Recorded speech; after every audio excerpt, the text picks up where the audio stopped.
চলতি সেমিস্টার থেকে বেইজিংয়ের সব প্রাথমিক ও মাধ্যমিক বিদ্যালয়ে শুরু হয়েছে কৃত্রিম বুদ্ধিমত্তা বা এআই শিক্ষা। এটি কেবল শিক্ষাক্ষেত্রের একটি নতুন সংযোজন নয়, বরং চীনের তরুণ প্রজন্মকে প্রযুক্তি নির্ভর ভবিষ্যৎ বিশ্বে নেতৃত্ব দেওয়ার এক দূরদর্শী পদক্ষেপ।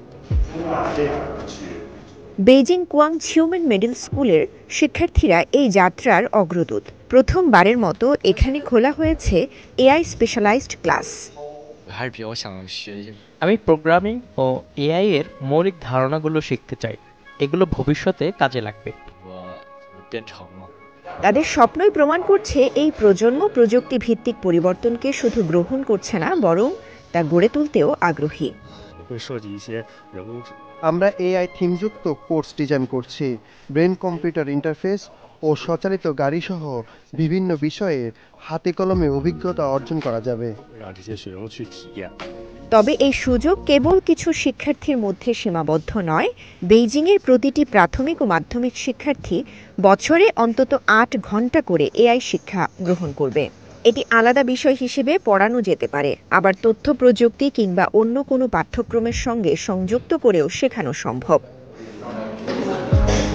বেইজিং মিউনিসিপ্যাল এডুকেশন কমিশনের নির্দেশনায় এরই মধ্যে প্রস্তুত করা হয়েছে ৮০টি পাঠ, যা স্মার্ট এডুকেশন প্ল্যাটফর্মে উন্মুক্ত করা হয়েছে। বর্তমানে দেশজুড়ে ২৫টি প্রদেশ ও শহরে সহস্রাধিক বিশ্ববিদ্যালয়ে প্রায় ১.৫ লক্ষ শিক্ষার্থী এই পাঠ ব্যবহার করছে। এআই আর শুধু গবেষণাগার বা বড় প্রযুক্তি কোম্পানির মধ্যে সীমিত নেই। গেমিং থেকে চিকিৎসা, পরিবহন থেকে শিক্ষা, সমাজের প্রায় প্রতিটি ক্ষেত্রেই এআই নতুন পরিবর্তনের দ্বার খুলে দিচ্ছে।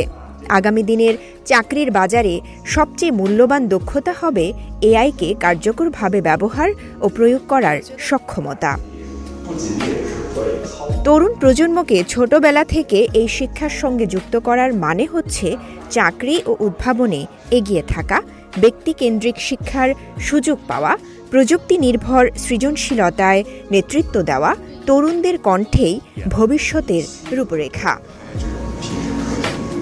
আজকের স্কুল শিক্ষার্থীরাই আগামী দিনের উদ্ভাবক, গবেষক ও উদ্যোক্তা। তাদের বিশ্বাস, এআই শুধু শেখার পথকেই সহজতর করবে না, বরং সমাজকে আরও এগিয়ে নিয়ে যাবে নতুন সম্ভাবনার দ্বার খুলে দিয়ে।